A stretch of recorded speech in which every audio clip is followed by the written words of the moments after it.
Hello and welcome to the Alopecia Advocate podcast, where we open up real conversations about hair loss, healing, and hope. This is a space for education, empowerment, and breaking the stigma around hair loss and appearance-related issues. We intend to explore the stories, the science, and strategies that can help us all see beauty, strength, and confidence in a new light. My special guest today is Nitoshia Mitchell, and we're going to dive into her journey, her insights, and what drives her work to support and inspire others. But first, let me share a little bit about today's guest, Nitoshia. Nitoshia Mitchell is a certified hair loss expert and trichology expert specialist at Textures Hair Salon Hair Restoration Center, LLC, in Waco, Texas. And she is dedicated to helping clients regain confidence through precision scalp care and hair restoration solutions. With advanced expertise in trichology, she offers comprehensive services from microscopic scalp analysis and personalized hair pieces solutions to non-surgical hair replacement and holistic maintenance plans. Passionate about addressing all forms of hair loss, Nitoshia tailors treatments for clients experiencing alopecia, post-cancer hair loss, or thinning due to other causes.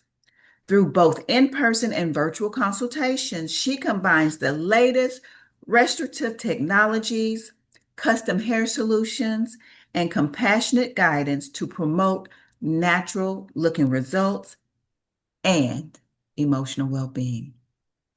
Welcome, Nitoshia. Thank you for joining me here today. Thanks for inviting me. Glad to be here. Well, it's my pleasure. So, we have a limited amount of time to talk about a subject I think we both love and care about. So, we're going to go start with the questions. Um, so, I don't think this is conversation is something that most people are going to want to miss. So, we'll start now. I want to talk about personal reflections. I read your bio and very impressive. What do you feel alopecia awareness means to you, and how or has it impacted your personal or professional life? Well, alopecia is something that I had to succumb to. I have my own personal battle with alopecia that I'm getting used to and I'm feeling better about.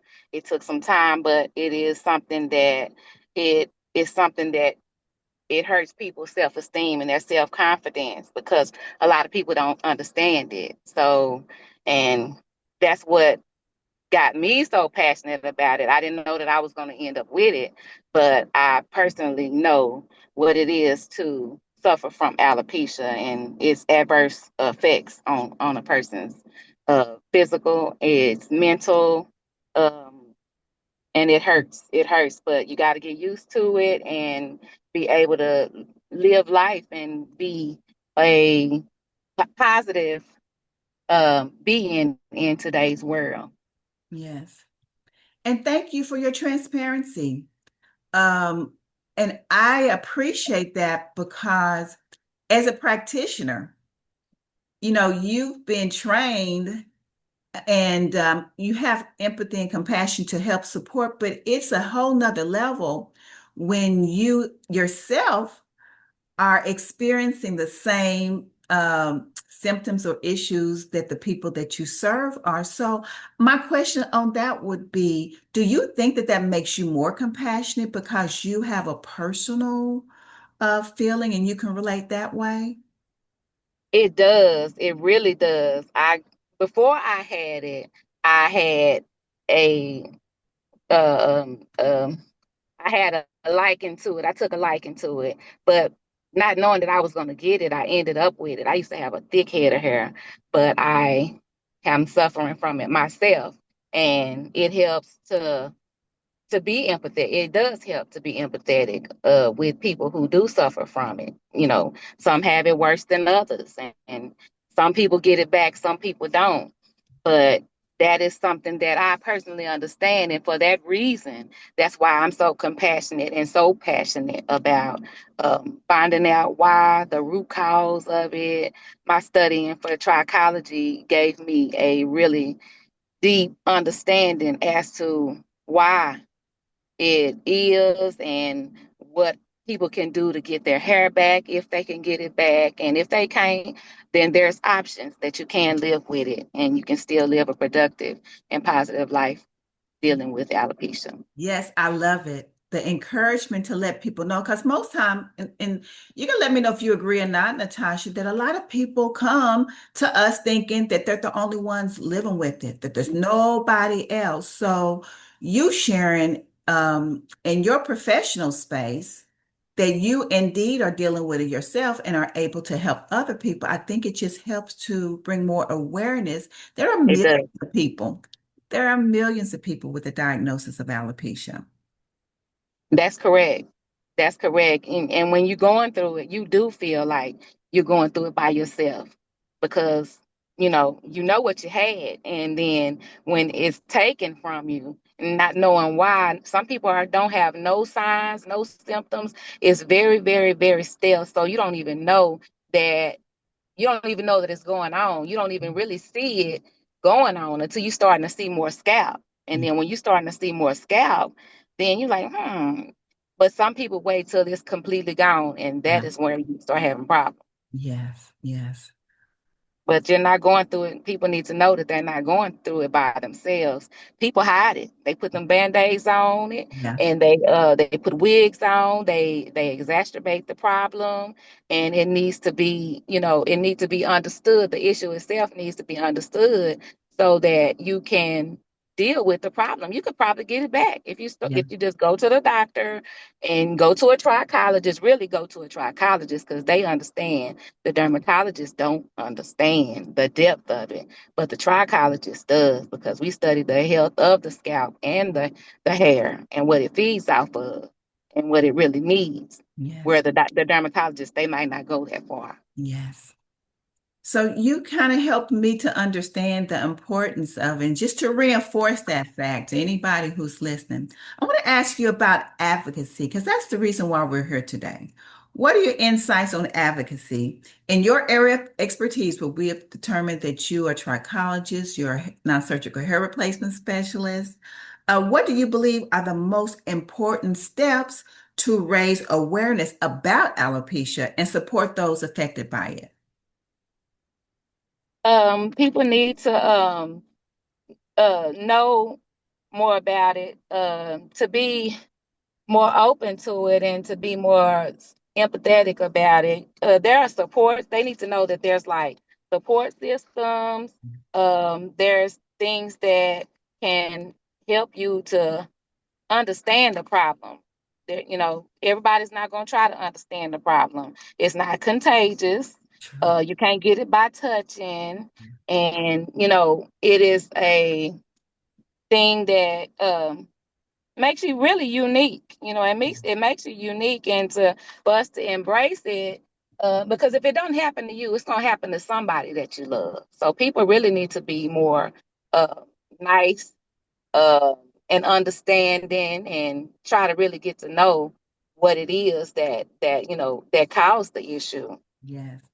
It's Yes. a much needed conversation. And I think what we're doing here today and what we're trying to do for the whole month of September is just start the conversation, start people to talking about it. And I always say most people aren't concerned about hair loss unless it affects them or someone they care about. So, Exactly. so with that being said, yeah, just bring the awareness about, and it's a diagnosis like cancer, heart disease, or anything else. And if we can have compassion for people dealing with other illnesses, then there should be some compassion about people who are dealing with hair loss as well. So That's that brings me to breaking stigmas. I think some of the times that people don't come to us when they immediately see it, Natasha, is because there's such a stigma towards, losing your hair. How can society better support individuals living with hair loss? And what role do you think that you as a professional plays in changing those perceptions surrounding alopecia? Well, how to break the stigma and by understanding what caused it. Um, don't try to deal with it yourself or try to deal with it by yourself, and then the problem gets worse. Um, the fact that you go to a hairstylist and they can't, help you with the issue itself. Um, if you go to a hairstylist that can lead you to a dermatologist or a trichologist that will help you to really understand the issue that you're going through. You could be having a problem with uh, autoimmune deficiency or diabetes or high blood pressure. Your medicine might be causing it, but to really just understand where it comes from or the root cause, that is where it's going to start. Yeah. That's where it's going to start at. And for people to know that they're not by themselves, and people, like I say, they need to talk about it. People suffering in silence, and then you get around people that are positive. If you around people that are going to be negative, or they making you feel worse than you felt before you got in their presence and talk to them about it, you need to be around those people. Yeah. But for somebody suffering, they need to be encouraged. They need to get around positive people and get somebody that can kind of encourage them and lead them in the right path to where they can go find out and get awareness and get assistance and getting a support system. Yeah. There's online resources, knowing that there's online resources that they can go to and just find out Yes. what's really going on. You're so right. I think education is the key so people can learn more about it. Support is definitely paramount. You, as in your profession, I know that you're supportive of those you care for, and given an opportunity like you are today to be able to talk about it is one way to break it. And Hmm. just doing anything. And I'm with you when it comes to it is crucial who you are around. If you're not around people who bring life into you, then they're bringing death. So anything that's negative can exacerbate the problem. You're already dealing with something, but you need people who are going to uplift you and who are going to bring you life and not That's make right. you feel worse about the situation. That's right. Yeah, So, the more you put in positive, the better, outcome that you can get. That's like you say, anything living has to have nourishment. And if you're around your atmosphere, your surroundings, and the things that you're putting into your body, whether it's what you're hearing, what you're eating, um, these things need to be positive. These things need to be good for you. If they make you, when you leave them or you stop doing this, and it makes you feel worse about the situation, then that's not good for you. You need to be have more courage enough to walk away from those things. Have more courage to walk away from those things that have you feeling a certain kind of way. When you leave them, when you stop doing that, you feel worse about it. That's not where you need to be. You need to remove yourself from those certain situations or those things. that's right. Do you think your clients really know, like when I have people and you're doing a consultation, you ask them why they're coming, and they say, well, I have alopecia. We know as professionals that there are different types of alopecia. Do you think that there's enough awareness or education around the different types of alopecia and how those, what is your thought on that? I don't think they know the difference in the reason why what type of alopecia they have, whether they have the type that's gonna be able to be restored. They may have a stressful situation in their life. They may have a death in the family. They may have a pregnancy. Pregnancy brings on alopecia in some people. Some people think that pregnancy make their hair grow, but some people it's hormonal. These it's Mhm. hormonal hair loss. There's hair loss that can be brought back. It could be brought on by stress, and some of that can be brought back. You got CCCA, central fungal alopecia. That is the hardest kind to bring back. However, you got diffuse alopecia that can be brought back. It can be a hormonal change. It could be something that you can take that can vitamin deficiency. Your body might be rejecting the vitamins. They'll say, oh, I take a multivitamin, but those multivitamins aren't geared towards somebody that's trying to build healthy hair. Yeah. They need to be taking some extra supplements and vitamins and minerals as well that our bodies may not even produce anymore. So those things can be administered, or those things can be taken to replace the things that their bodies is not producing anymore. They don't know that your body don't produce this no more after a certain age. You need to put it back in. And this is hard. This is the holistic approach, to it. It's everything's not about taking steroids or topical creams and stuff. That just puts a band-aid on the problem. You need to put those nutrients and things back in your body that your body don't produce on its own anymore. And then you can possibly see a better result in getting your hair back. Yes. So what you're sharing is, and I think it's so important for the listeners or the viewers to understand that not everything that happens is going to be external. It doesn't mean that your weave or was too tight, your braids were too tight, or your relaxer burnt your scalp. There can be some serious internal deficiencies. And most Yes, times, as a naturopathic professional, you realize that we have to do an assessment to determine even what they're eating, what their exactly. diet is, and Hmm. determine pH levels to determine if they're even able, the vitamins that they're consuming, if they're even able to uh, be accepted and put throughout the body like it needs to be, or if they're just urinating it out. Some people have That's the most right. expensive urine because their pH levels won't allow them to actually take in those much needed vitamins. They go in and they go out, and they're not That's getting to right. where they need to That's be. right. That's what I've been talking to my clients about.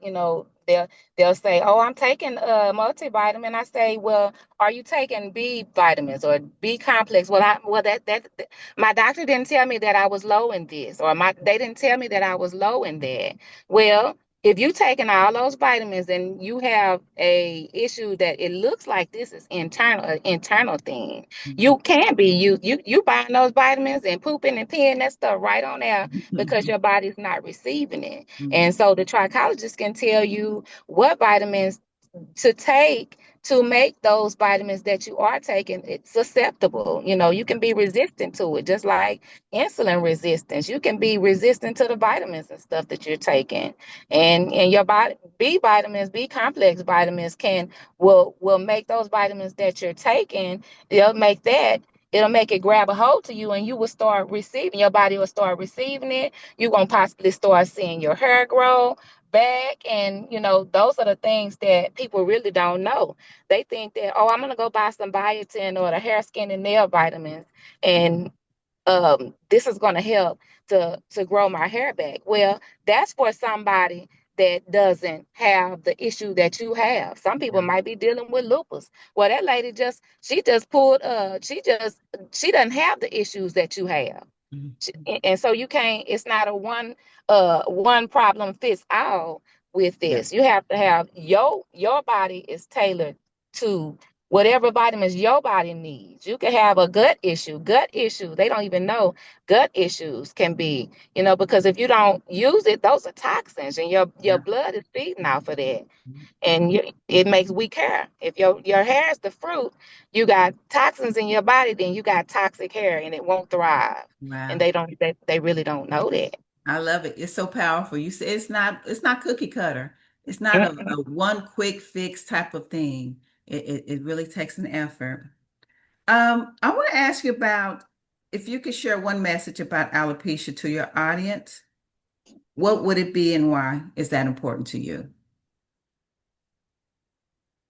To let them know, to really to let them know that they're not anybody except. My main thing is to let folks know that they're not anybody except, and there is an answer for it, whether it's um, to put those nutrients and stuff back in your body, whether it is that you may need a cranial prosthesis.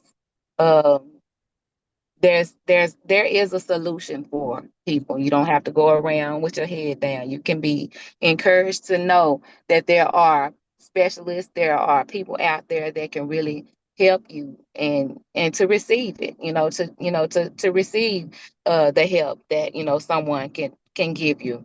And there's hope, to let people that know that there is hope um surrounding alopecia, That there and is hope. there is hope. There is hope. That's profound. So we're going to Mhm. talk about the future. We're going to just kind of think about where we are right now when we're dealing with alopecia. But what do you see, Natasha, looking ahead? What changes or advancements would you like to see in the conversation around alopecia that would benefit those currently affected by it? What's the future?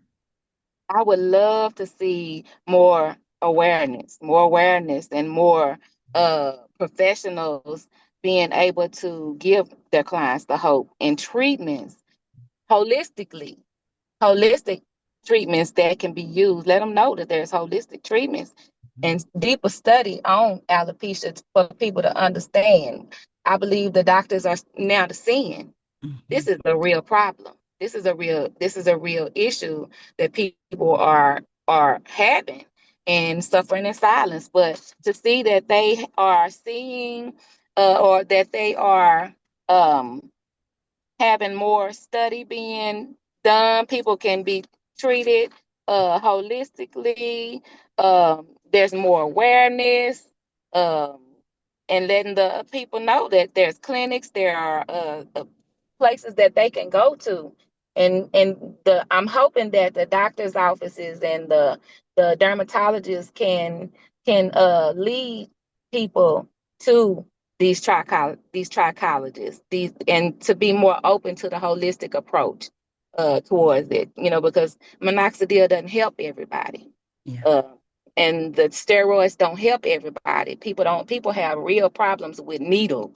They don't want to take needles and stuff in their scalps. And that's one of the treatments that the dermatologist is gonna give you. They'll give you the steroids, they'll give you the shots in your head, and people they're shying away from it. And they have a problem with it already. So to see in the future that they are gearing the people suffering from alopecia towards a trichologist or hair loss specialist that can lead them to where they need to get their hair back holistically. I Yeah. really hope that can be something in the future that can be, you know, the people can be aware of. Yes, I love the fact that, what you're sharing is just people seeking help from the qualified people who are there to help them. And I think that you're a part of the future. You're working now, and I think with your continued effort and what you're doing, I think the future really looks great for a lot of people. So we're kind of getting short on time, but Natasha, if there's someone who, after viewing our um, interview today, would want to contact you to find out more about what it is you do and to visit with you, can you share that contact information with us, please? Yes, you can locate me in Waco, Texas. I have a trichology hair loss center. It's called Textures Hair Salon and Hair Restoration Center, LLC. I'm located in Waco, Texas. The address is 3709 North 20th Street. My phone number is 254-744-8242. I have a website, which is Textures Hair Salon, Hair Restoration Center, LLC.com. You can schedule your appointments on my acuity scheduling site at Textures Hair Salon, Hair Restoration Center, LLC. Ask me, and you can schedule your appointment on that site. If you want to come to the center, I can do a microscopic hair uh, microscopic hair and scalp analysis, and we can see if you guys seed down there to get your hair back. You know, it's possible that you can get your hair back. Awesome. So, Awesome. Thank you so much for your time. Thank you so much for joining me here today and just sharing the word and keeping the conversation going. Well, that's it for this episode of the Alopecia Advocate podcast. I'm Stephanie Anderson. Until next time, take care and be blessed. Bye bye.